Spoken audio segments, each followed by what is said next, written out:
नमस्कार दोस्तों, स्वागत है आप सबका अमित क्लासेस आगरा के स्टडी प्लेटफॉर्म पर। दोस्तों आज की ये जो वीडियो है वो बहुत ही ज्यादा महत्वपूर्ण रहने वाली वीडियो है दोस्तों, क्योंकि इस वीडियो में हमने टॉप 50 प्रश्नों को शामिल किया हुआ है। और ये जो टॉप 50 प्रश्न है दोस्तों, जो सीटेट की परीक्षा में कई बार पूछे गए हैं और बार बार आने की इनकी संभावना है, और इस बार भी ये आएंगे ही आएंगे। तो ज्यादा से ज्यादा मेरे भाई बहन इस सुपरफास्ट रिवीजन से लाइव जुड़े, जो कि आपके सीटेट जो कि 7 जुलाई को आपका एग्जाम होने वाला है, उसके लिए बहुत ही महत्वपूर्ण रहने वाली ये क्लास है दोस्तों।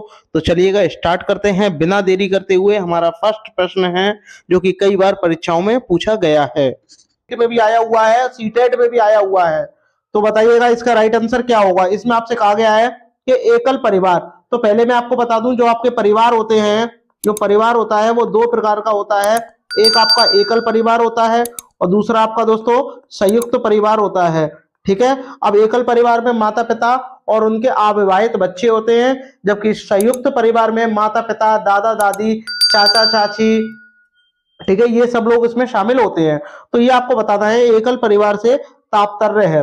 अब आपको बताना है कि एकल परिवार से क्या तात्पर्य है। वर्ष 1950 के बाद बना परिवार एकल परिवार है।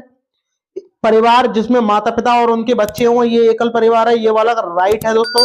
संपूर्ण परिवार जिसमें बच्चे, माता पिता एवं दादा दादा, अगर ये वाला ऑप्शन होता दोस्तों तो ये संयुक्त परिवार का दोस्तों ऑप्शन है। तो ये संयुक्त परिवार का हो जाता है। केवल पति पत्नी, ये रॉन्ग हो जाएगा। तो राइट आंसर क्या हो जाएगा, बी हो जाएगा दोस्तों। चलिएगा आगे बढ़ते हैं। जितने भी मेरे भाई बहन इस चैनल पे पहली बार विजिट कर रहे हैं, वो चैनल को लाइक और सब्सक्राइब जरूर करें दोस्तों।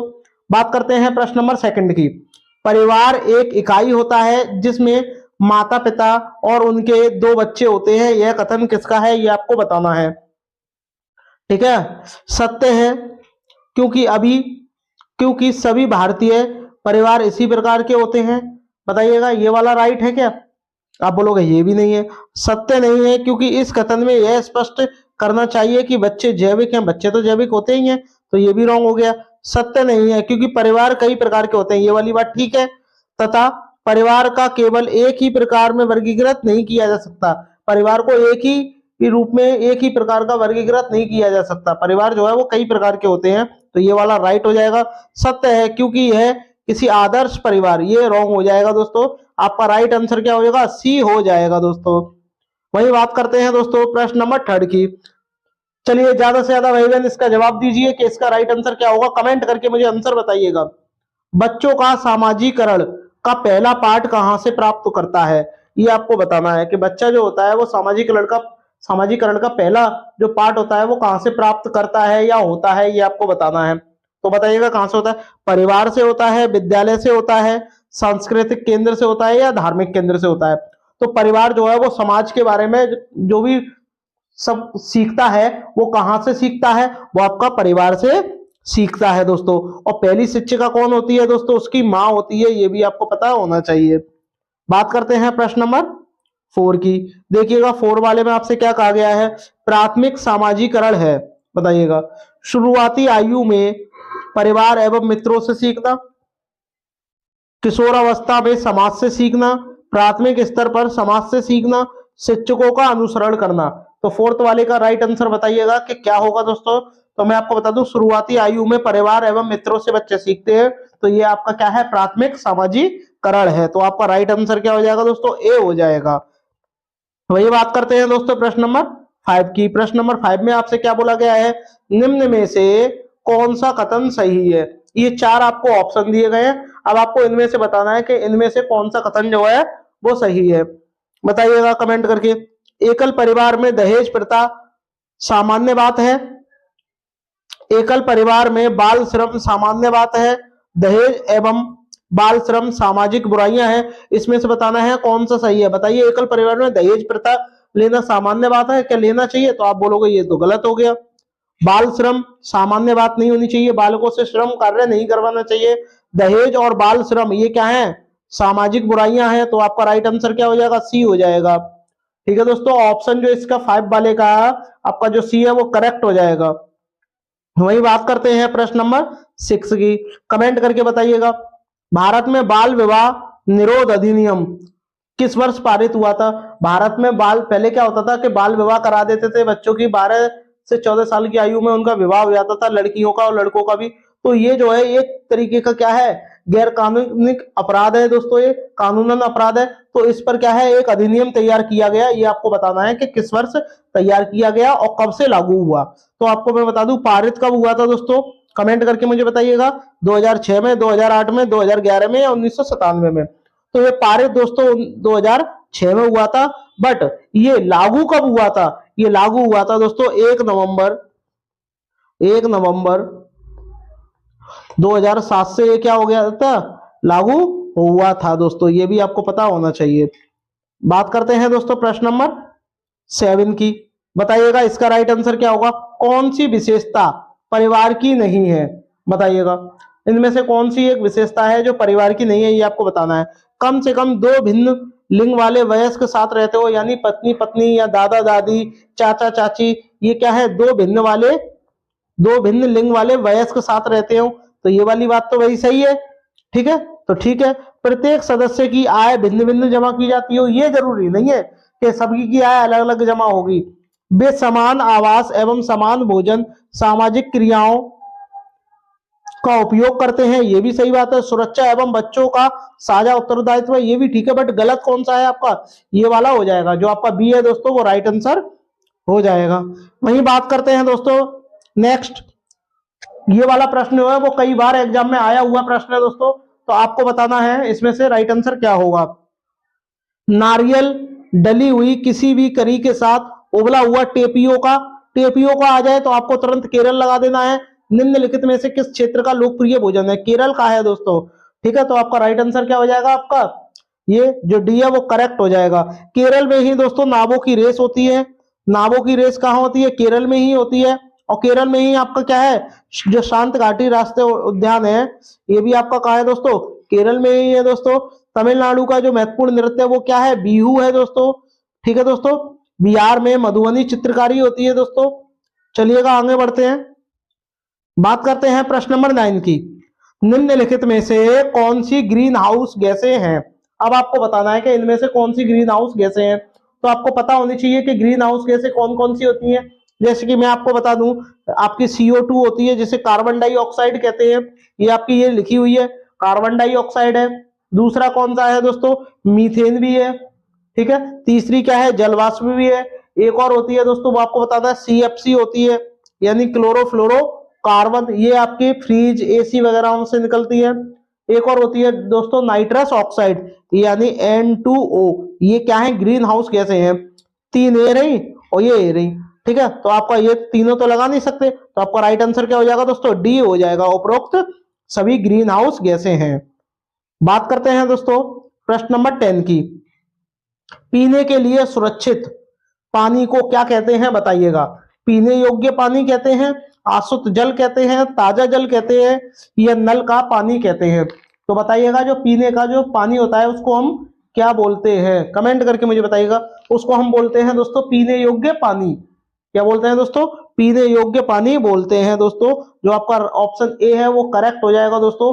पीने के लिए सुरक्षित पानी को पीने योग्य पानी कहते हैं। हाँ, हमारी पृथ्वी पर 0.65% पानी जो है वो पीने के योग्य है। 0.65 जो परसेंट है, इतना परसेंट पीने के योग्य पानी है, ये भी आपको ध्यान में रखना है दोस्तों। बात करते हैं प्रश्न नंबर 11 की। मिनी माता रोग ऐसी मछली खाने से होता है जिसमें अधिक मात्रा में पाया जाता है। अब आपको बताना है कि अधिक मात्रा में क्या पाया जाता है मछली के अंदर जिससे मिनी माता रोग हो जाता है। तो बताइएगा 11 का राइट आंसर क्या होगा दोस्तों, बताइएगा। क्या आर्सेनिक होगा, पारा होगा, कैडमियम होगा, या उपरोक्त सभी होगा। तो मैं आपको बता दूं इसका राइट आंसर क्या हो जाएगा, पारा हो जाएगा। पारा को हम मरकरी भी कहते हैं दोस्तों। मरकरी माँ और मिनी, इस ट्रिक से भी आप ध्यान रख सकते हो दोस्तों। और मरकरी का फॉर्मूला क्या होता है दोस्तों, Hg होता है, ये भी आपको पता होना चाहिए दोस्तों। तो मैं आपको इसके बारे में डिटेल बता दे रहा हूँ। मिनी माता रोग ऐसी मछली खाने से होता है जिसमें अधिक मात्रा में क्या, पारा या मरकरी पाया जाता है। इन मछलियों को खाने से लगभग 3000 लोग प्रभावित हुए थे, जिनमें हाथ पैर मुंह जो है इनका ज्यादा संवेदनशील जो भी हड्डियां थी उनमें क्या है, ये रोग दिखाता दोस्तों, ठीक है। और ये सबसे पहले कहां दिखाता दोस्तों, ये जापान में दिखाता है। और जापान में किस जगह, एक मिनी माता एक जगह है, वहां ये रोग सबसे पहले देखा गया था। और उसी जगह के नाम पे ही इस रोग का नाम रख दिया मिनीमाता रोग। ठीक है दोस्तों, बात करते हैं प्रश्न नंबर 12 की। 12 का मुझे बताइएगा राइट आंसर क्या होगा, निम्नलिखित में से कौन सा जल प्रसारित रोग नहीं है, बताइएगा इनमें से कौन सा प्रसारित रोग नहीं है, यानी जल से प्रसारित नहीं होता। तो बताइएगा आपका राइट आंसर क्या हो जाएगा। देखिए हैजा भी जल के कारण होता है, टाइफाइड भी होता है, हेपेटाइटिस भी होता है, लेकिन ट्यूबरोक्लोसिस ये जो है आपके जल से नहीं होता। तो आपका राइट आंसर क्या हो जाएगा, आपका यही हो जाएगा, ऑप्शन जो आपका डी है वो करेक्ट होगा दोस्तों। ठीक है दोस्तों, चलिएगा आगे बढ़ते हैं दोस्तों, बात करते हैं प्रश्न नंबर 13 की।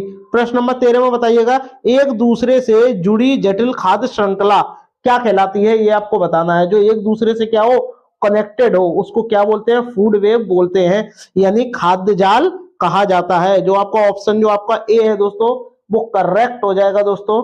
चलिएगा आगे बढ़ते हैं दोस्तों, वही बात करते हैं प्रश्न नंबर 14 की। पृथ्वी का कितना भाग जल से ढका हुआ है, कमेंट करके मुझे बताइएगा कि पृथ्वी का कितना भाग जल से ढका हुआ है। और जल की बात आती है दोस्तों तो पूरी पृथ्वी पर कितना परसेंट पानी है, 100% पानी है दोस्तों। और 100 में से महासागरों यानी समुद्र में कितना है आपका 97% जो है दोस्तों ये आपका समुद्र का पानी है, जिसे आप महासागर के नाम से भी जानते हैं।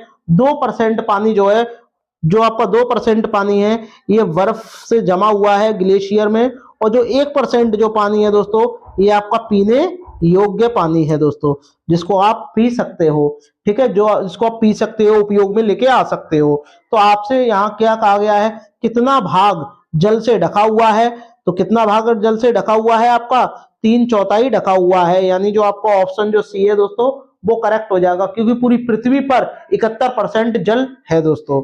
ठीक है, और 71% का 100% का ये आपको मैंने बता दिया है। 100% में से भी यानी 71 का 100% जो है तो उसमें से 97% आपका समुद्र में है, 2% बर्फ में है और 1% पीने योग्य है दोस्तों। वही बात करते हैं प्रश्न नंबर 15 की। आई रोग जल में किस धातु के घुलने से होता है। देखिए पारे की बात करते हैं, पारा यानी जो मरकरी है ये घुल जाता है तो आपको मिनीमाता रोग हो जाता है। ठीक है दोस्तों, कैडमियम के कारण होता है दोस्तों, तो आपका राइट आंसर क्या हो जाएगा, बी हो जाएगा। कैल्शियम के कारण हड्डियां कमजोर हो जाती हैं दोस्तों, क्या हो जाता है, हड्डियां कमजोर हो जाती हैं। ठीक है, ये भी आपको पता होना चाहिए, हड्डियां कमजोर हो जाती हैं, तो आपका राइट आंसर क्या हो जाएगा, बी हो जाएगा। बात करते हैं दोस्तों प्रश्न नंबर 16 की। प्रश्न नंबर 16 का मुझे राइट आंसर आप मुझे कमेंट करके मुझे बताइएगा कि प्रश्न नंबर 16 का आपका राइट आंसर क्या होगा, कमेंट करके मुझे बताइएगा। देखिएगा प्रश्न नंबर 16 में आपसे क्या कहा गया है, बहुत ही बढ़िया प्रश्न है दोस्तों। इसमें आपसे बोला गया है, पढ़िएगा पहला, इसमें आपसे कहा गया है वह जंतु कौन सा है जो अपने कानों को अलग अलग दिशाओं में बहुत अधिक घुमा लेता है और बाहर की ध्वनि को इकट्ठा करने में उसकी सहायता करता है। तो बताइएगा वह जो है कौन है, बताइएगा। और जो दूर दूर तक क्या है ध्वनि की आवाज सुन लेता है, यानी कंपन के द्वारा सुन लेता है, और इसकी जो आवाज है वो 3 किलोमीटर दूर तक इसकी दहाड़ने की आवाज जाती है। आप समझ गए होंगे वो कौन है, आपका बाघ है दोस्तों। विश्व बाघ दिवस आपका 29 जुलाई को मनाया जाता है दोस्तों। ठीक है, ये भी आपको पता होना चाहिए। स्लॉथ की बात करते हैं दोस्तों, यह दुनिया का सबसे आलसी जानवर है, जिस पेड़ पे रहता है उसी की पत्तियां खाता है दोस्तों। यह अच्छा एक तैराक भी है और ये 17 घंटे तक पेड़ से उल्टा लटक के सोता है दोस्तों। तो आपका इसका राइट क्या हो जाएगा, जो डी है वो करेक्ट हो जाएगा। चलिएगा आगे बढ़ते हैं, बात करते हैं दोस्तों, इस जो टेबल दी गई है इसमें आपको बताना है कि आपका राइट आंसर क्या होगा। बहुत ही बढ़िया प्रश्न है दोस्तों। देखिएगा क्या बोला गया है, कॉलम 1 तथा कॉलम 2 का आपको क्या करना है, मिलान करना है दोस्तों, और मिलान में जो आपका राइट आंसर होगा वो कौन सा होगा ये आपको बताना है। तो सबसे पहले दोस्तों बात करते हैं हम नीचे से, जो दर्जन जो चिड़िया होती है ये क्या करती है, 2 पत्तों को सिलकर यानी अपने चोंच से सिल करके क्या बनाती है, घोंसला बनाती है। तो झाड़ी पर 2 पत्तों को नुकीले सीकर यानी सीकर क्या है, घोंसला बनाती है। तो इसका राइट आंसर दोस्तों क्या हो जाएगा, इसका ये हो जाएगा, यानी जो तीसरे का जो है जो डी वाले का है वो थर्ड होगा। अब डी वाले का थर्ड तो सब में दिया हुआ है तो ये तो हो नहीं सकता। और आगे पढ़ते हैं, और आगे देखते हैं, शक्करखोरा की बात करते हैं, कोयल की बात करते हैं। वह अपना घोंसला स्वयं नहीं बनाता, कोयल के घोंसले में अंडा देती है। जो कोयल जो होती है वो अपना घोंसला खुद नहीं बनाएगी, बल्कि कोयल द्वारा बनाया गया घोंसला होगा उसमें अंडे देगी। ठीक है दोस्तों, तो आपका बी का क्या हो जाएगा, पहला हो जाएगा। अब बी का पहला किस में दिया हुआ है ये आप देख लो। अब बी का देखो पहला जो है बी का इसमें दूसरा दिया हुआ है, ये क्रॉस हो गया ऑप्शन। बी का फोर्थ है ये भी रॉन्ग हो गया, बी का सेकंड है ये भी रॉन्ग हो गया। बी का पहला जो है यानी आपका जो डी है दोस्तों वो करेक्ट हो जाएगा। वही बात करते हैं दोस्तों शक्कर खोरा की बात करते हैं दोस्तों। जो शक्कर खोरा जो है यानी जो आपका सी वाला जो ऑप्शन है उसका क्या होगा ये आपको बताना है। तो ए का तो मैंने फोर्थ बता दिया कि ए का क्या हो जाएगा, फोर्थ हो जाएगा। ये रहा देखो ए का फोर्थ हो गया और इसका कौन सा हो जाएगा, ये हो जाएगा। तो ए का फोर्थ क्या कहता है शक्कर खोरा का, कि छोटे पेड़ की डाली पर लटका हुआ घोंसला जिसमें बाल होंगे, बारीक घास होगी, पतली टहनियां होंगे और सूखे पत्ते या कपड़ों के चीथड़ों से क्या है अपना घोंसला बनाती है। जबकि बात करते हैं दोस्तों कलचड़ी की, यह सड़क के किनारे जो पत्थर होते हैं उनके बीच अपना घोंसला बनाती है। पौधों की टहनियां और बाल रुई बिछी हुई होती है दोस्तों। तो ये जो है इसके बारे में राइट ऑप्शन था दोस्तों जो मैंने आपको बता दिया। ऑप्शन नंबर जो डी है वो करेक्ट होगा। इनमें से एक प्रश्न आपके एग्जाम में आना ही आना है दोस्तों। तो मेरे जितने भी भाई बहन लाइव देख रहे हैं वो चैनल को शेयर और सब्सक्राइब जरूर करें दोस्तों। ये बहुत ही ज्यादा महत्वपूर्ण रहने वाली वीडियो है दोस्तों।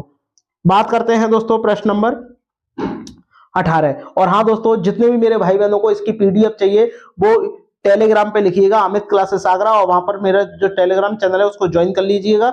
वहां आपको ये पीडीएफ भी उपलब्ध हो जाएगी दोस्तों। 3 खाद्य पदार्थों का ऐसा समूह जिसके प्रत्येक सदस्य में लौह तत्व प्रचुर मात्रा में होता है। यानी ये 3 आपको ऑप्शन 4 ऑप्शन दिए गए हैं और चारों ऑप्शन में 3 पार्ट है, उनमें से बताना है कि इनमें से किसमें लौह तत्व होता है। तो कमेंट करके मुझे बताइएगा कि आपका राइट आंसर क्या होगा। फोर्थ वाले का मुझे वो 18 वाले का आपको राइट आंसर बताना है क्या होगा। तो कमेंट करके मुझे बताइएगा। लौह तत्व में सबसे पहले आपको मैं बता दूं कि बंद गोभी में होता नहीं है और प्याज में होगा नहीं और टमाटर में होता नहीं है। तो आपका राइट आंसर क्या हो जाएगा, ए हो जाएगा। पालक में भी दोस्तों आयरन पाया जाता है, गुड़ में भी पाया जाता है और आंवले में भी पाया जाता है। आंवले में विटामिन सी भी पाई जाती है दोस्तों। जो आपकी विटामिन सी है ये आपकी आंवले में भी पाई जाती है दोस्तों, ये भी आपको पता होना चाहिए। वही बात करते हैं दोस्तों प्रश्न नंबर 19 की। प्रश्न नंबर 19 का आप मुझे राइट आंसर बताइएगा क्या होगा दोस्तों। सबसे पहले दोस्तों इसमें हम बात करते हैं कि आपसे क्या कहा गया है कि एक कार, ये क्या है दोस्तों, कार है दोस्तों। एक कार 1512 किलोमीटर की दूरी को, यानी जो डिस्टेंस है वो कितनी है आपकी 1512 किलोमीटर है दोस्तों, और उसको 28 घंटे में तय करती है। यानी टाइम आपको कितना दिया गया है, 28 घंटे दिए गए हैं, इतने घंटे में कवर करती है। तो इस कार की औसत चाल आपको बतानी है कि क्या होगी। तो बताइएगा औसत चाल क्या होगी। तो आपने एक फॉर्मूला पढ़ा होगा, स्पीड बराबर क्या होता है, डिस्टेंस अपॉन टाइम दोस्तों। तो आपको इसकी वैल्यू रख देनी है। तो आप जब वैल्यू रखोगे तो आपकी क्या आ जाएगी, यानी आप रखोगे 1512 और उसमें भाग दोगे 28 का, तो आपका कितना आ जाएगा, आपका यहाँ आ जाएगा, यहाँ लिख दे रहा हूं 54 किलोमीटर प्रति घंटा आ जाएगा दोस्तों। बट 1 किलोमीटर प्रति घंटा इसमें दिया नहीं है, इसमें मीटर प्रति सेकंड में दिया हुआ है। तो आप क्या करोगे 5/18 से क्या कर दोगे, इसमें गुणा कर दोगे, यानी 54 इंटू 5/18, तो ये आपका मीटर प्रति सेकंड में आ जाएगा। और 18 से जब इसको करोगे दोस्तों तो 18 × 54 होगा और 3 पंजे 15, यानी 15 मीटर प्रति सेकंड जो है आपका आंसर आ जाएगा, जो कि आपका ऑप्शन जो बी है उसमें दिया गया है। ठीक है दोस्तों, एक जो नंबर है आपका इस वाले प्रश्न से आता ही आता है। तो इस क्वेश्चन की जो प्रैक्टिस है वो अच्छी तरीके से दोस्तों करके जाए एग्जाम में। वही बात करते हैं दोस्तों प्रश्न नंबर 20 की। प्रश्न नंबर 20 का मुझे राइट आंसर बताइएगा कि जो 20 का राइट आंसर है वो क्या होगा। कमेंट करके मुझे बताइएगा कि 20 वाले का राइट आंसर क्या होगा। कमेंट करके मुझे बताइएगा 20 वाले का राइट आंसर क्या होगा। इसमें आपसे कहा गया है निम्नलिखित में से 3 राज्यों को चुनना है, जो 3 राज्यों के उस समूह को चुनना है जो समुद्री तट जो है इनके, जिसके समुद्री तट जो है वो कहाँ है दोस्तों, बंगाल की खाड़ी की तरफ स्थित है। अब आपको ये बताना है कि बंगाल की खाड़ी किधर होती है, ये भी आपको बताना है। तो आंध्र प्रदेश, पश्चिम बंगाल, केरल। तो इसको करने से पहले इसका जो मैप है वो आप पहले एक बार देख लो। तो दोस्तों मैप क्या कहता है ये देखिएगा, कौन कौन से जो राज्य हैं भारत के वो बंगाल की खाड़ी की तरफ स्थित है। तो इधर आपकी क्या है दोस्तों, बंगाल की खाड़ी। ठीक है, ये आपको ध्यान होना चाहिए, बंगाल की खाड़ी। तो बंगाल की खाड़ी की तरफ कौन से, एक तो आपका तमिलनाडु है, आंध्र प्रदेश है, उड़ीसा है और वेस्ट बंगाल है, यानी पश्चिम बंगाल जिसे कहते हैं। तो ये 4 जो हैं आपके बंगाल की खाड़ी की तरफ स्थित जो राज्य हैं। ठीक है दोस्तों, वही बात करते हैं दोस्तों, आगे बढ़ते हैं। ठीक है, आगे देखते हैं दोस्तों अब कौन कौन से हो जाएंगे इनमें से आपके राइट आंसर। देखिएगा, मैं आपको बता दूं, असम होगा नहीं, अभी भी मैंने आपको बताया, गुजरात है नहीं है, और केरल है नहीं है, तो आपका राइट आंसर क्या हो जाएगा, बी हो जाएगा। यानी आंध्र प्रदेश भी है, तमिलनाडु भी है, उड़ीसा भी है, और एक और है पश्चिम बंगाल। ठीक है दोस्तों, क्या है, पश्चिम जो आपका बंगाल है ये भी उधर ही होगा। ठीक है दोस्तों, तो ये चार जो है राज्य हैं ये आपके बंगाल की खाड़ी की तरफ स्थित हैं दोस्तों। वही बात करते हैं दोस्तों प्रश्न नंबर 21 की।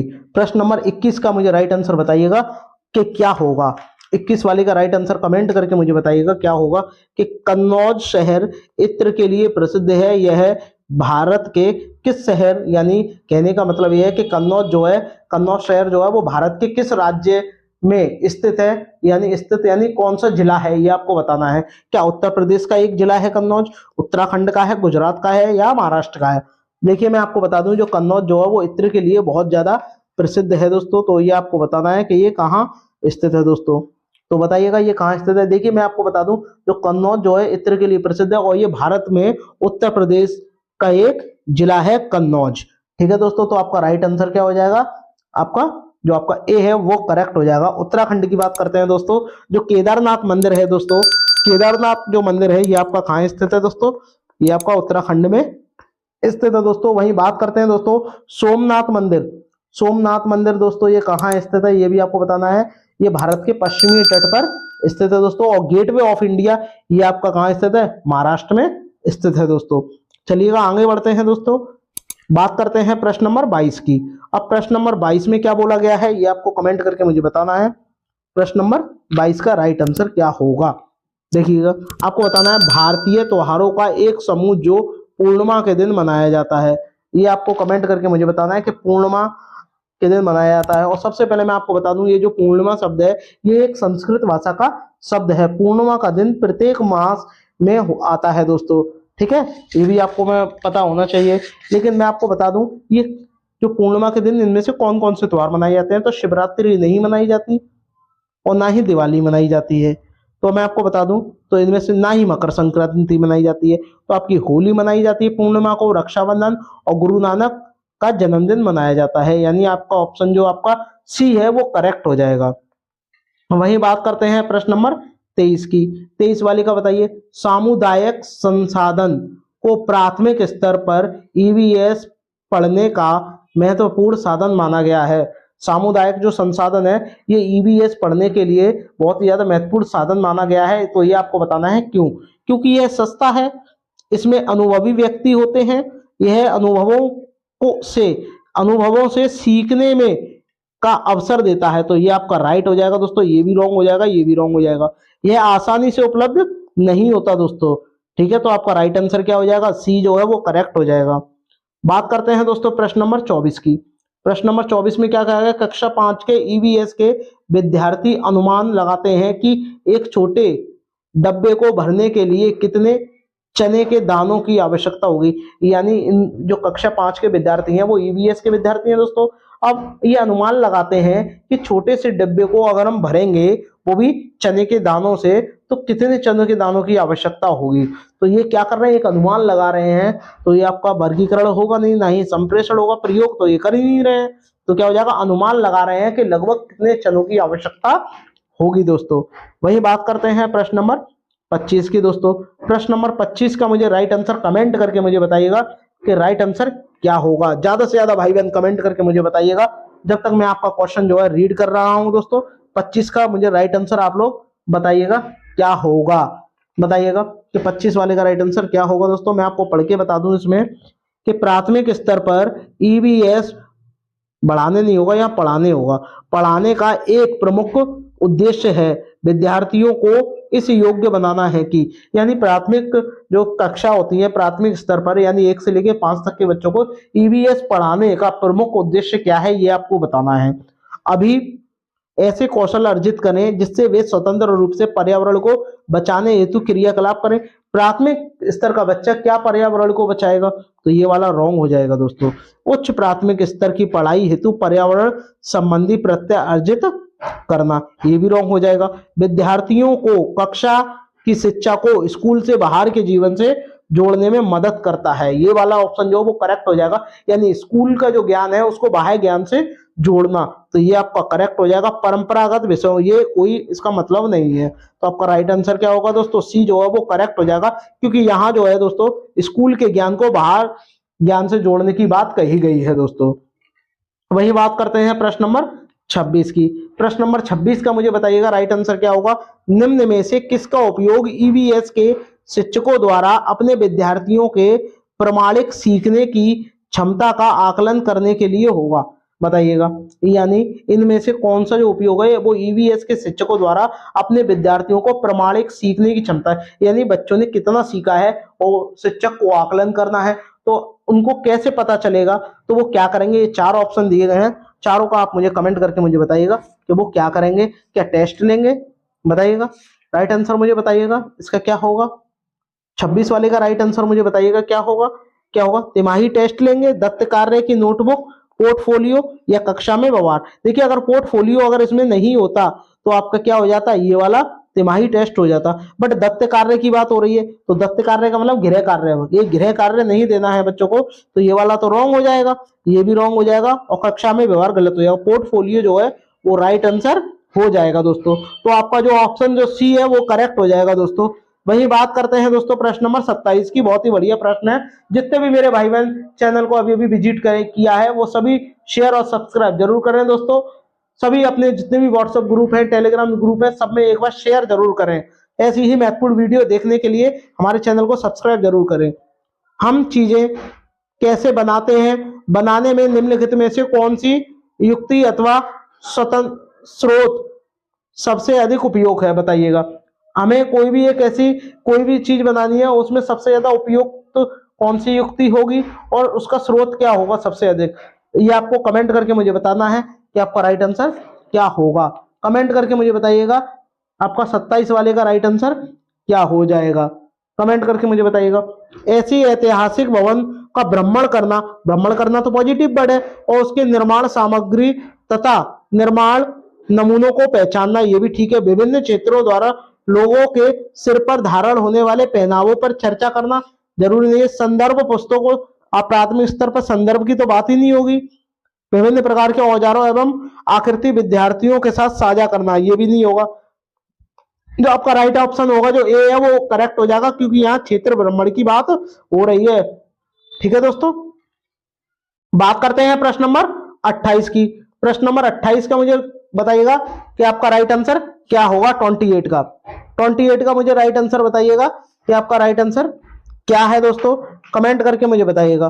देखिएगा मैं आपको बताऊं, सलीम प्राथमिक, इसमें आपसे कहा गया जो सलीम है वो सलीम प्राथमिक कक्षाओं के विद्यार्थियों को जन्म से पढ़ाने के लिए भ्रमण कराना चाहता है। जन्म नहीं होगा यहाँ, पहली बात तो ये क्या होगा दोस्तों, जल होगा।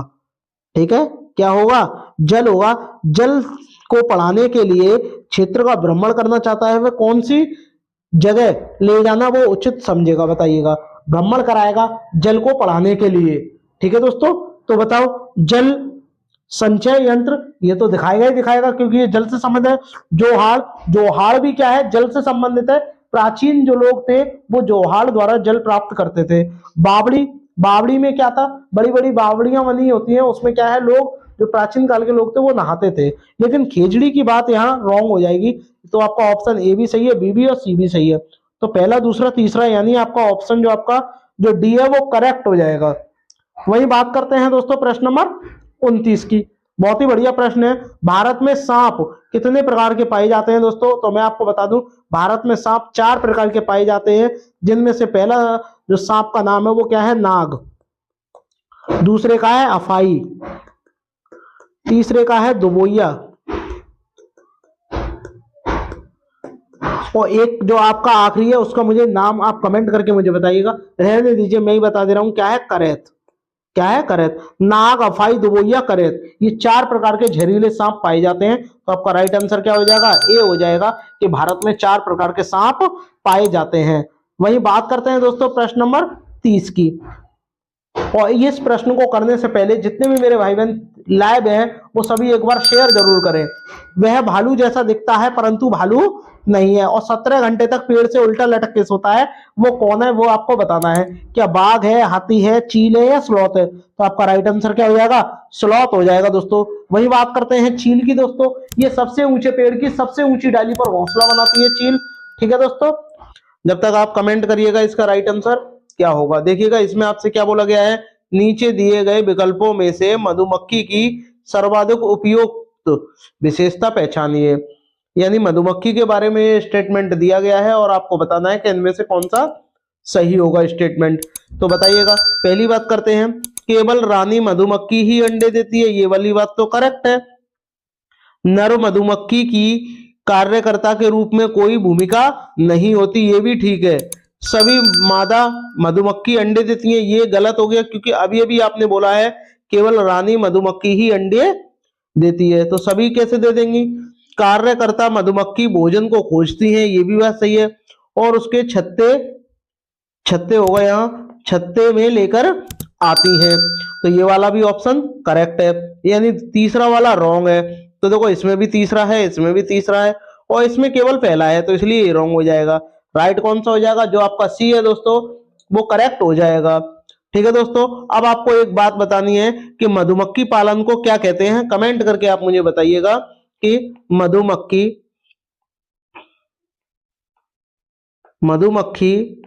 पालन को क्या कहेंगे, क्या कहते हैं। कमेंट करके मुझे बताइएगा कि मधुमक्खी पालन को क्या कहते हैं। जब तक हम बात करते हैं प्रश्न नंबर दूसरे की।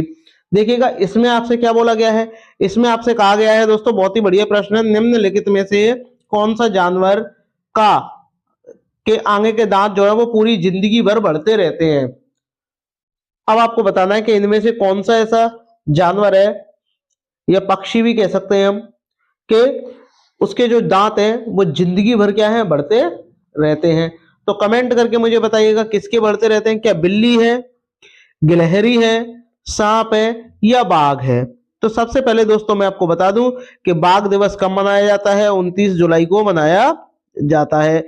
ये बहुत ज्यादा पूछा जाता है। भारत में दोस्तों सांप 4 प्रकार के पाए जाते हैं, जिसमें से पहला कौन सा है, करैत है, नाग है, अफाई है और दुबोइया है। ये 4 प्रकार के सांप पाए जाते हैं भारत में।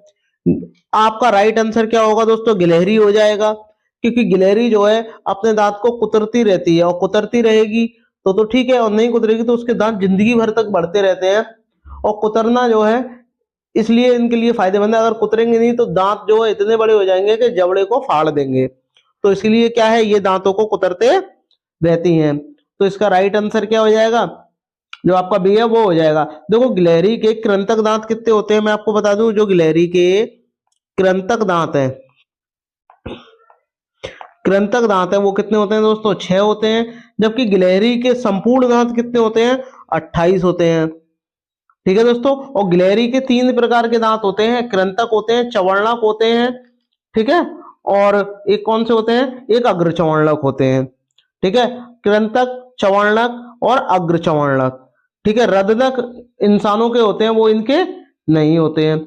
इनमें कुतरने के लिए बड़े दांत होते हैं जो जीवन पर्यंत वो विकसित होते रहते हैं। विकसित का मतलब जीवन भर बढ़ते रहते हैं। तो आपका राइट आंसर क्या हो जाएगा? जो आपका बी है वो करेक्ट हो जाएगा दोस्तों। बात करते हैं प्रश्न नंबर 3 की। वे व्यक्ति जो वनों में कम से कम 25 वर्षों से रह रहे हैं, उनका वन भूमि और उनमें होने वाली उपज पर अधिकार हो जाता है। यह एक्ट कहां से लिया गया है, ये आपको बताना है। तो कमेंट करके मुझे बताइएगा कि ये एक्ट जो है ये कहां से लिया गया है। देखिए वन की बात हो रही है तो कहीं ना कहीं ये वन एक्ट से ही संबंधित है। ठीक है, तो वन एक्ट के अधिकार 2007 से। भारतीय वन एक्ट ये भारत में ही नहीं, ये संपूर्ण विश्व में लागू है, तो ये वाला गलत हो जाएगा। राष्ट्रीय वाला होगा नहीं, वन की बात नहीं हो रही है, संशोधन की। तो आपका राइट आंसर क्या होगा? जो ए है वो करेक्ट हो जाएगा। कोई भी व्यक्ति जिस जगह पर भी रह रहा है और वो 25 वर्षों से कम रह रहा है, 25 वर्षों से ज्यादा समय हो गया, तो उस जो जमीन होगी उस पे उस व्यक्ति का अधिकार हो जाता है। ठीक है, तो ये वाला आपका राइट आंसर हो जाए। इसमें कहा गया है झूम की खेती होती है, तो बताइएगा झूम की खेती होती है, जैविक खेती होती है, काट और दग्ध की खेती होती है, कीटनाशकों का सीमित उपयोग होता है इसमें, या रासायनिक खाद का असीमित उपयोग होता है। तो ये आपको बताना है कि आपका राइट आंसर क्या होगा, तो कमेंट करके मुझे बताइएगा। और ये आपको बताना है कि ये कहाँ होती है, भारत में कहाँ कहाँ ये झूम की खेती होती है दोस्तों। तो देखो झूम की खेती को हम स्थानांतरण शील कृषि भी कहते हैं, क्योंकि ये क्या है, ये इसमें स्थान ज्यादा परिवर्तित होते हैं। परिवर्तित कैसे, परिवर्तन कर दिया दूसरे पे, जैसे कि आज आज इस खेत में अगर 1 2 3 बात करते हैं दोस्तों, झूम की खेती होती है। तो झूम की खेती क्या होती है दोस्तों, जैविक खेती होती है, काट और दग्ध खेती होती है, कीटनाशकों का सीमित उपयोग होता है, रासायनिक खाद का सीमित उपयोग होता है। ये आपको बताना है कमेंट करके कि आपका राइट आंसर क्या होगा। देखो ये क्या, काट और दग्ध की खेती होती है दोस्तों, तो राइट आंसर क्या हो जाएगा, बी हो जाएगा दोस्तों। बात करें दोस्तों झूम की खेती जो भारत में कहां कहां होती है, जैसे फर्स्ट नंबर पे कहां होती है, नागालैंड में होती है, नागालैंड है आपका। दूसरा मिजोरम है, मिजोरम है, और एक मेघालय है, मेघालय, त्रिपुरा, इन जगहों पर क्या होती है, और एक और मणिपुरी, मणिपुर, यहां पर क्या होती है, झूम की खेती दोस्तों होती है। तो आपका राइट आंसर क्या हो जाएगा, जो बी है वो करेक्ट हो जाएगा दोस्तों। चलिएगा आगे बढ़ते हैं। झूम की खेती को अलग अलग कई नामों से जाना जाता है, जैसे किसी देश की बात करें तो श्रीलंका में झूम की खेती को किस नाम से जाना जाता है, तो श्रीलंका में चेना के नाम से जाना जाता है। बर्मा में बात करें तो टांगिया के नाम से जाना जाता है। फिलीपींस की बात करें केंगिन के नाम से जाना जाता है। थाईलैंड में तमराई के नाम से जानी जाती है, और मलेशिया में लद्दाख के नाम से जानी जाती है। तो कई डिफरेंट डिफरेंट देशों में ये कई प्रकार के अपने नामों से प्रचलित है, जैसे कि भारत में इसको झूम की खेती कहते हैं दोस्तों। ठीक है, चलिएगा आगे बढ़ते हैं, बात करते हैं प्रश्न नंबर 5 की। रोनाल्ड रॉस को 1902 में चिकित्सा के क्षेत्र में एक नोबेल पुरस्कार मिला था, तो वो क्या शोध करने के लिए मिला था, ये आपको कमेंट करके मुझे बताना है। तो कमेंट करके मुझे बताइएगा क्या शोध करने के लिए मिला था। डेंगू मच्छर से फैलता है, मलेरिया मच्छर से फैलता है, चिकनगुनिया मच्छर से फैलता है, प्लेग चूहों से फैलता है। तो ये तो करेक्ट बातें हैं कि भैया ये प्लेग से बीमारी जो है वो चूहों से फैलती है। ठीक है, तो मैं आपको बता दूं कि इनको जो पुरस्कार मिला था 1902 में, वो मलेरिया मच्छर से फैलता है, इन्होंने इसका शोध किया था, इसलिए इन्हें 1902 में पुरस्कार मिला था दोस्तों। तो राइट आंसर क्या हो जाएगा आपका, जो बी है वो करेक्ट हो जाएगा। अभी मैंने आपसे पूछा था मधुमक्खी पालन को क्या कहते हैं, तो उसका नाम है दोस्तों एपीकल्चर।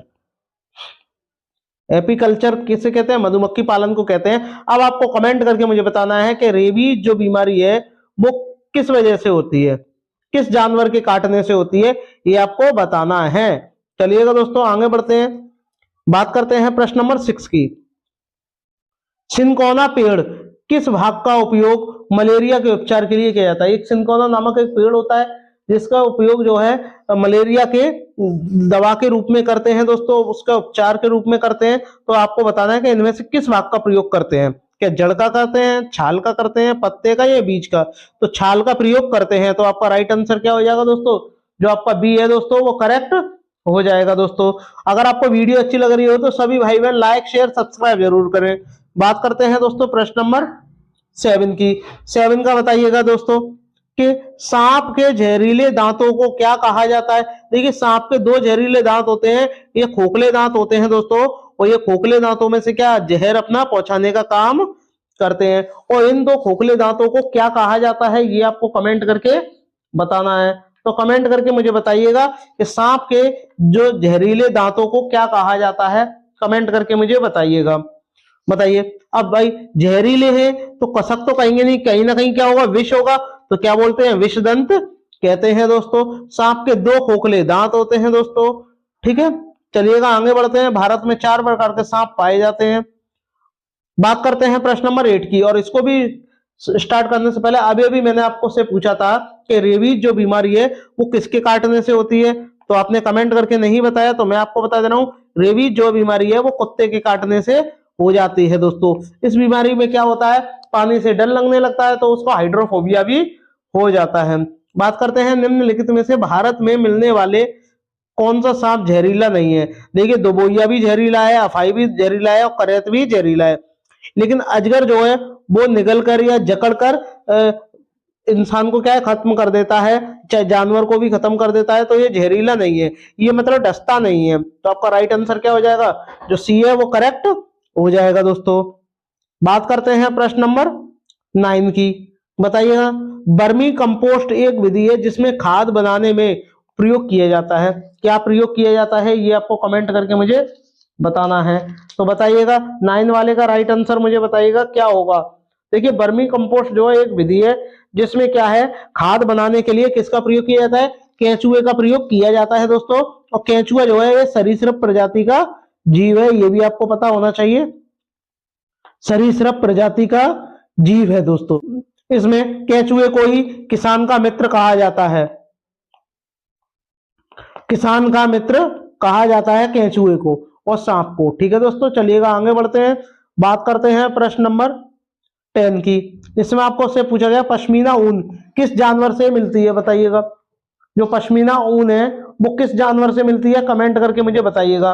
देखिए, ये पश्मीना जो ऊन है वो कहां से मिलती है, बकरी से मिलती है, तो आपका राइट आंसर क्या हो जाएगा, जो सी है वो करेक्ट हो जाएगा दोस्तों।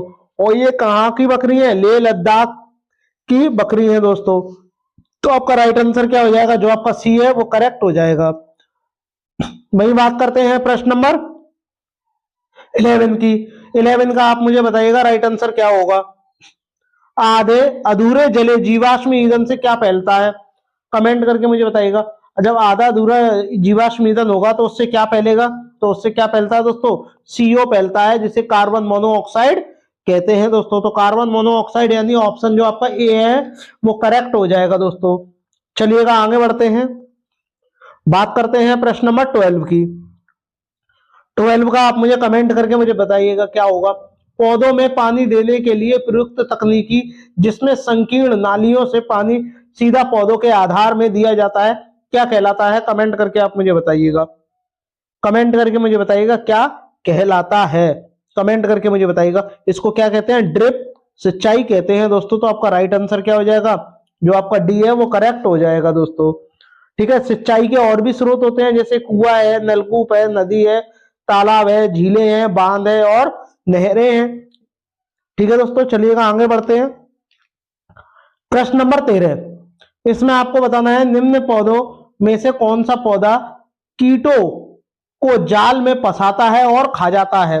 अब आपको बताना है कि इनमें से कौन सा पौधा है जो कीटों को फंसाता है और खा जाता है। तो बताइएगा, अमरबेल का पौधा, सूरजमुखी का पौधा, कैक्टस पौधा या गठफड़नी पौधा। और आपको ये भी दोस्तों बताना है कि भारत में यह कहाँ पाया जाता है, ये भी आपको बताना है। ये किस टाइप का पौधा है, ये भी आपको बताना है। तो सबसे पहले मैं आपको बता दूं दोस्तों, ये एक पौधा जो है वो कीटभक्षी पौधा है, यानी कीटों को जाल में बचाकर क्या किया जाता है, ये खा जाता है दोस्तों। और ये भारत में असम में पाया जाता है दोस्तों। ठीक है, तो ये यहाँ पाया जाता है। इस पौधे का नाम क्या है दोस्तों, गठपरड़ी पौधा है दोस्तों। ठीक है दोस्तों, ये क्या करता है, ये उन्हीं स्थानों पे उगेगा जहां नाइट्रोजन की क्या होगी, कमी होगी दोस्तों। ठीक है दोस्तों, चलिएगा आगे बढ़ते हैं।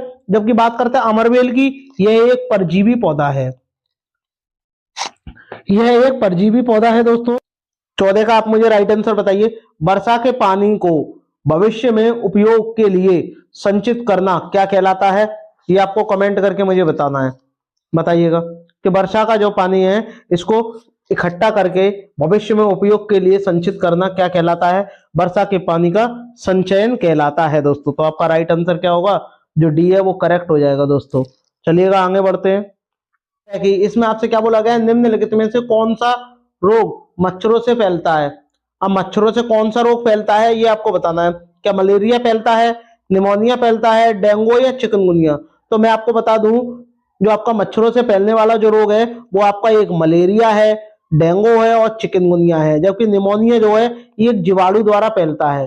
किसके द्वारा फैलता है दोस्तों, जीवाणु द्वारा फैलता है दोस्तों। और जीवाणु द्वारा कौन कौन से रोग फैलते हैं, जैसे कि हैजा है, आपका हैजा है, निमोनिया है, निमोनिया है, प्लेग है, ये सारे क्या है, जीवाणु द्वारा फैलते दो रोग हैं दोस्तों। जबकि निमोनिया, और निमोनिया भी है जीवाणु द्वारा फैलने वाला, निमोनिया है। लेकिन बात करें दोस्तों कि ये मलेरिया, डेंगू, ये किसके द्वारा फैलते हैं, मच्छरों के द्वारा फैलते हैं। तो राइट आंसर क्या हो जाएगा, जो आपका सी है वो करेक्ट हो जाएगा दोस्तों। वही बात करते हैं दोस्तों प्रश्न नंबर 16 की। तो 16 का मुझे राइट आंसर बताइएगा क्या होगा दोस्तों। अपनी कक्षा 4 के पर्यावरण अध्ययन के विद्यार्थियों को रचनात्मक आकलन के लिए उपयुक्त कार्य का चुनाव कीजिए। जो उपयुक्त कार्य है उसका चुनाव करना है। जो वस्तुएं डूबती हैं और तैरती हैं उनकी सूची याद करना। तो याद करना नेगेटिव वर्ड है, तुरंत आपने ये काट दिया। तैरने और डूबने की परिभाषा, परिभाषा और व्याख्या नेगेटिव वर्ड है, तुरंत आपने काट दिया। डूबने और तैरने की प्रक्रिया का अवलोकन करना, करने के लिए क्रियाकलाप करना, यानी करके सीखने की बात हो रही है दोस्तों। तो ये आपका राइट आंसर हो जाएगा। तैरने और डूबने की पथ पर प्रश्न लिखना, ये लिखना गलत हो जाएगा। आपका राइट आंसर क्या हो जाएगा दोस्तों, सबसे बेस्ट ये भी है, ठीक है। तो जो आपका बी वाला ऑप्शन है वो करेक्ट हो जाएगा दोस्तों। वही बात करते हैं प्रश्न नंबर 17 की। अब 17 में आपको बताना है कि स्थान के नाम दिए गए हैं और इधर भोजन दिए गए हैं। तो आपको बताना है कौन सा भोजन कहाँ के लिए प्रसिद्ध है। तो सबसे पहले दोस्तों बात करते हैं पंजाब की। तो पंजाब का क्या है, छोले भटूरे बहुत ज्यादा फेमस है। तो डी वाले का कौन सा है, फर्स्ट है। तो ये तो वैसे ही रॉन्ग हो गए, तो आपका ये तो वैसे ही रॉन्ग हो गया, तो यही आपका हो गया। लेकिन और भी आप आगे देख सकते हो। गोवा की बात करते हैं। गोवा में क्या है, नारियल के तेल में बनी हुई या पकी हुई मछली। और कश्मीर में किसकी है, सरसों के तेल में। और केरल का क्या है, नारियल डली हुई, नारियल के साथ करी और उसमें उबला हुआ टेपियोका। तो आपका राइट आंसर क्या हो जाएगा, इसका ये हो जाएगा। तो आपका राइट आंसर क्या होगा दोस्तों, जो डी है वो एकदम करेक्ट हो जाएगा दोस्तों। चलिएगा आगे बढ़ते हैं। प्रश्न नंबर 18 का राइट आंसर मुझे बताइएगा क्या होगा। 18 का जो है वो राइट आंसर आप मुझे कमेंट करके मुझे बताइएगा क्या होगा। 18 वाले का देखिएगा, इसमें आपसे क्या बोले, एक समूह को चुनिए जिसका प्रयोग पुनः चक्रण के पश्चात किया जा सकता है। यानी एक बार चक्रण के बाद दोबारा भी इसका प्रयोग किया जा सकता है। तो पॉलिथीन बैग, कागज, बैटरी, बैटरी का नहीं किया जा सकता, ना ही मोबाइल फोन का किया जा सकता है। चादरें, समाचार पत्र का कैसे कर लेंगे, ये भी गलत हो जाएगा, बैटरी भी गलत है। लोहे की कीले दोबारा भी कर सकते हैं। कांच की बोतल का भी हो जाएगा। स्टील मग, गत्ते का डब्बा, ये दोबारा रिसाइकिल हो जाते हैं दोस्तों। जबकि बात करते हैं दोस्तों चमड़े का बैग, लकड़ी की मेज नहीं होगी दोस्तों, वो तो उठानी ही पड़ेगी, टूट जाएगी। तो आपका राइट आंसर क्या होगा, जो आपका सी है दोस्तों वो करेक्ट हो जाएगा। वही बात करते हैं प्रश्न नंबर 19 की। 19 का बताइएगा, निम्नलिखित में से सही कथन को चुनना है आपको। तो आप इनमें से बताइएगा कि आपका राइट ऑप्शन क्या होगा दोस्तों। कमेंट करके मुझे बताइएगा कि आपका राइट आंसर क्या होगा। देखिएगा दोस्तों, ये आपका 19 वाला क्वेश्चन है दोस्तों। और 19 वाले क्वेश्चन में आपको ये बताना है कि इनमें से कौन सा जो स्टेटमेंट है हाथी से संबंधित दिया गया है, और हाथी से संबंधित इनमें से कौन सा स्टेटमेंट सही है दोस्तों।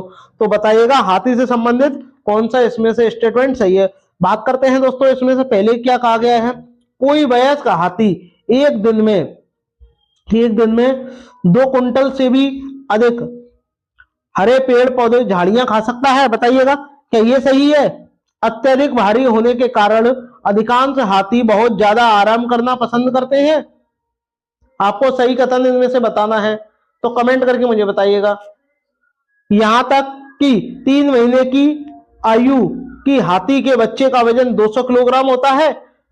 अधिकांश हाथी का औसतन एक दिन में 9 से 10 घंटे सोते हैं। तो पहले इसके बारे में आप पहले डिटेल इसकी पढ़िएगा जब आप इसके ऑप्शन दीजिएगा। देखिए 3 महीने के हाथी का जो बच्चा होता है उसका सामान्यतः भार कितना होता है, 200 किलोग्राम होता है। ये तो आपको ध्यान में रखना है 3 महीने का जो होगा। लेकिन इसमें और भी स्टेटमेंट है, जैसे हाथी को क्या कहा जाता है, विरासत पशु कहा जाता है। और हाथी बहुत कम आराम करते हैं, ये केवल दिन में 1 से 2 या 4 घंटे तक ही आराम करते हैं। 3 महीने के हाथी के बच्चे का वजन 200 किलोग्राम के आसपास होता है और ये एक दिन में 100 केजी पत्तियां खा जाता है। लेकिन यहां आपसे क्या कहा गया है, एक वयस्क हाथी 200 क्विंटल पत्तियां खा जाता है, तो ये तो गलत हो जाएगा ना। कितनी पत्तियां खाता है, 100 किलोग्राम खा जाता है दोस्तों। तो अत्यधिक भारी होने के कारण यह ज्यादा आराम करते हैं, ज्यादा आराम नहीं करते, 1 से 2-3 घंटे करते हैं, ज्यादा आराम नहीं करते दोस्तों। तो ये भी रॉन्ग हो गया, ये भी रॉन्ग हो गया। 3 महीने के हाथी के बच्चे का वजन 200 किलोग्राम होता है, ये तो करेक्ट बात है, मैंने अभी भी आपको बताया। अधिकांश हाथी का औसतन एक दिन में 9 से 10 घंटे सोते हैं, नहीं 2-3-4 घंटे सोते हैं, ज्यादा नहीं सोते दोस्तों। और हाथी को विरासत पशु कहते हैं दोस्तों, विरासत पशु भी कहा जाता है दोस्तों। तो ये क्या है आपका राइट ऑप्शन हो जाएगा। तो जो आपका सी है वो एकदम करेक्ट होगा दोस्तों। तो चलिएगा आगे बढ़ते हैं दोस्तों, बात करते हैं प्रश्न नंबर 20 की। अब 20 आपको बताना है कि निम्नलिखित में से 3 राज्यों के उस समूह को चुनिए जो जिनकी समुद्री तट कहां है, बंगाल की खाड़ी पर है। अब बंगाल की खाड़ी पर कौन कौन से हैं तो मैं आपको बता दूं, देखिएगा इसमें आपके में दिया गया है, मैंने मैप दिया गया है और इसमें आपसे देखिए क्या बोला है। देखिए इधर क्या होता है, बंगाल की खाड़ी, बंगाल की खाड़ी दोस्तों, और इधर क्या है दोस्तों, अरब सागर, इधर अरब सागर है दोस्तों। तो बंगाल की खाड़ी की तरफ कौन कौन सा है, तमिलनाडु है दोस्तों, आंध्र प्रदेश है, उड़ीसा है और पश्चिम बंगाल है। टोटल 4 जो है राज्य हैं दोस्तों जो कि बंगाल की खाड़ी की तरफ स्थित है। जबकि बात करें दोस्तों अरब सागर की तरफ, तो पहला आपका गुजरात है दोस्तों, फिर आपका महाराष्ट्र है, गोवा है, कर्नाटक है और केरल है। तो ये इधर आपके 5 स्थित हैं दोस्तों। ठीक है दोस्तों, तो ये कितने हैं, 5 अरब सागर में स्थित है और 4 बंगाल की खाड़ी की तरफ स्थित है दोस्तों। तो अब आप तुरंत इनमें से बता सकते हो कि कौन कौन से बंगाल की खाड़ी की तरफ स्थित है और कौन कौन से बंगाल की खाड़ी की तरफ नहीं स्थित है। तो देखिएगा दोस्तों, इसमें मैं आपको बता दूं कि इसमें आपसे क्या बोला गया है कि बंगाल की खाड़ी जिनके समुद्री तट कहां है, बंगाल की खाड़ी पर है दोस्तों। तो देखो केरल तो है नहीं है, केरल वैसे ही कट गया, तो यहाँ पे भी केरल है, यहाँ पे भी केरल है, तो ये भी कट गया, कट गया। और इसमें गोवा है, ये वैसे ही कट गया, तो आपका क्या हो गया, सी रह गया, आंध्र प्रदेश, उड़ीसा और तमिलनाडु, यही तो है। और चौथा कौन सा होता, वो पश्चिम बंगाल हो जाता। तो आपका राइट आंसर क्या होगा, जो आपका सी है दोस्तों वो करेक्ट हो जाएगा।